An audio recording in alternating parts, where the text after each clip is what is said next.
you doing? Welcome back to IGN Live at E3 2013, streaming at you on IGN and youtube.com/E3. Our next game is one of the most unique games you'll ever see. Yeah. Let's go with unique. Prepare yourself because it's time for some Saints Row 4. Thank you, Naomi. Ladies and gentlemen, you know I'm a big Saints Row fan, so you know I'm excited for this next demo. Right on. Saints Row 4. I got to see Saints Row the last time at PAX East. Got to see the superpowers, the dubstep gun. What are we going to see today? All right, so we brought 45 minutes of footage. We have to cram down to 10. Okay. So we're going to see now a clip of the player being presidential inside the White House. And then after we see a little bit of this, we're then going to go and take you into the open world. So you can start seeing some open world mayhem with superpowers, all the different toys that you may have seen at PAX. Made some changes to the White House, I see. One or two. My favorite part's about to be coming up. So we have Ben King, he's your chief of staff. He's a returning character from Saints Row 1, and then Pierce Washington is your press secretary. So we have director of communications, I should say. We have a Tiger, it's a new addition, it's a good time. This is kind of our West Wing walk and talk homage. We're big Aaron Sorkin fans at Volition, so it's nice to give a little bit of a news toss. And here, you are about to get an opportunity to go and shape the world. Okay, let's do that. Yeah, I think you can. Where are we in the game at this point? This is early in the game. The first mission, we kind of go and show you how you become president, and this is a mission after that we get to go and finally be president. We're coming up on our Vice President, Keith David. Yes. And now he's going to pose a choice for you. This is very important. Are you going to cure cancer, or are you going to solve world hunger? Do we get to choose this choice? You do. You have to make a choice. This is very important. Let's go with cancer. We gotta go with cancer. There we go. So, cancer has been saved. So it was a lot of fun developing this, trying to imagine what would the player be like as the leader of the free world. And it's kind of fun because initially it seems a little crazy. We kind of joke around that being the president is the most normal part of Saints Row. It's kind of a logical through line. In the beginning of the game. Saints Row 1, you're a gang member. Saints Row 2, you're a gang leader. Saints Row 3, you're a leader of the pop culture icon. So now, of course, you become leader of the free world. Yeah. So that's some executive orders. And now another returning character, Josh Burke, the star of Nightblade, who's everybody wants to know if you want to hang out at Camp David and party with him. We'll see if Dave makes the right choice. Yeah. Camp David. So, Oleg, chief of security, bringing some justice in the world. And you're going to get this tease of this, we want to go and start showing off how the Zin arrives. It's kind of our heralding our entrance of our bad guys. Okay. So Kinsey is the press secretary. Seeing a lot of familiar faces here. What? We're seeing a lot of familiar faces. Absolutely. And I quote, "I'm the patron saint of America. We should probably look into changing the Pledge of Allegiance to one." So we don't have audio actually here on stage. What am I missing? What are you missing? Yeah. So basically what's happening is Kinsey is just having to field a bunch of questions because the player put his foot in his mouth, declaring himself to be the patron saint of America, and they should change the Pledge of Allegiance to be one nation under him. Okay. And they're taking some flack for it. Shawnee says that they've been visited by Matt Miller and Asha. Matt Miller was a returning villain from Saints Row 3, but now it's been years later, so he's a member of MI6. And Asha Odekar is an MI6 agent who works in tandem with him. And they're in the White House. They have good intel that says that they're about to be attacked by aliens. And true enough, here comes the Zin.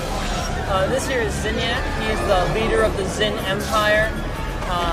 He's an erudite, gentlemanly bad guy. He loves Shakespeare and Jane Austen, single malt scotches and fine wine. He's got good taste. So he's kind of this a very delightful rake who runs with elegance and fear. And here, of course, he grandstands, announces that the people should bend down, and only the best and brightest will find salvation within the Zin Empire, to which Kinsey points out that she is the best and brightest of the Zin Empire. So they're going to take her up. So they're going to grab her.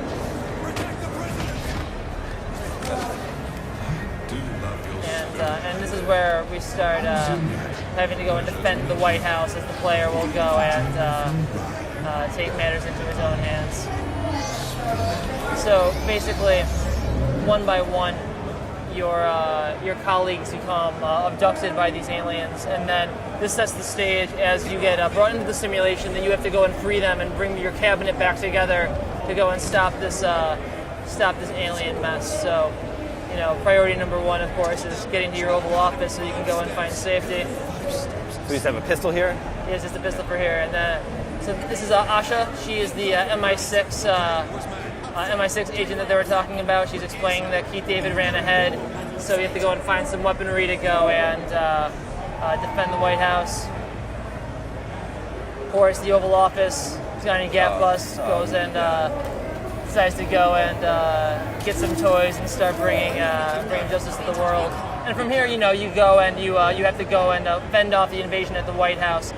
But we're going to want to go and show you some of the open world superpower stuff, because I think we're going to start taking to that next point here, so you can get a sense of what it's like once you start having.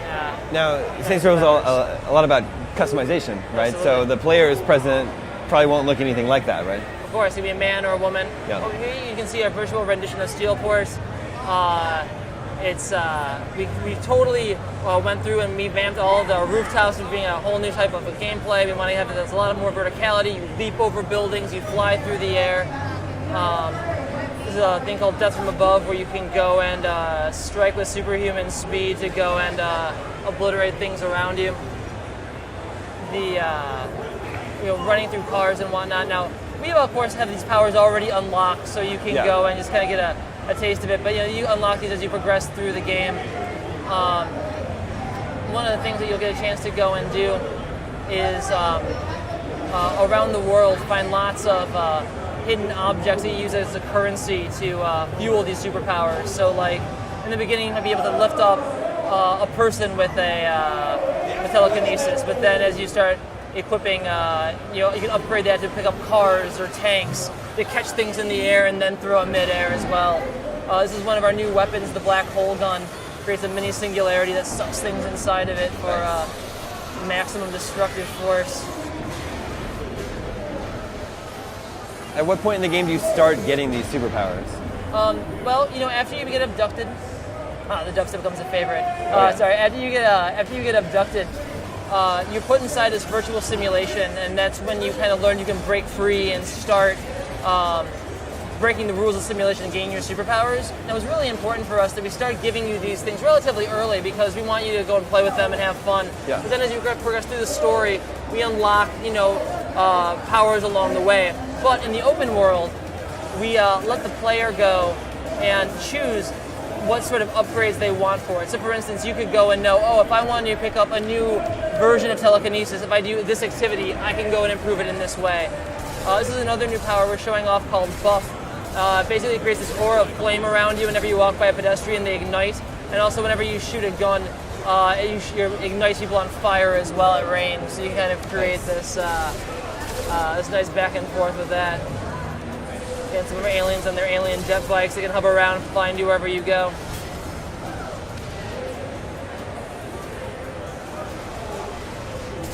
Lots of propaganda. Of course. Placed around the city. Trust us, accept rule. Absolutely. There's a lot of we have a lot of fun with our alien overlord. Zinyak is a DJ on the radio, trying to go and lull you with his imagination for what he believes Earth should go and be like, and his vision of Earth culture. It's a lot of fun. It's a real interesting bad guy to go and create. If you notice though, like the Zin, you're fighting some guys on foot. They also have those jet bikes. There's actually more enemy variety in the Zin army than we've had in any previous Saints Row game as far as enemy types. There's more variety in that one gang and one group than in all three gangs and Stag combined from Saints Row the Third. So we have enemies that come at you in lots of different ways. They have portals that will open up behind you to find you. Many different types of robots that you have to go and face. It creates a very different dynamic as far as chaos, and you're doing the open world.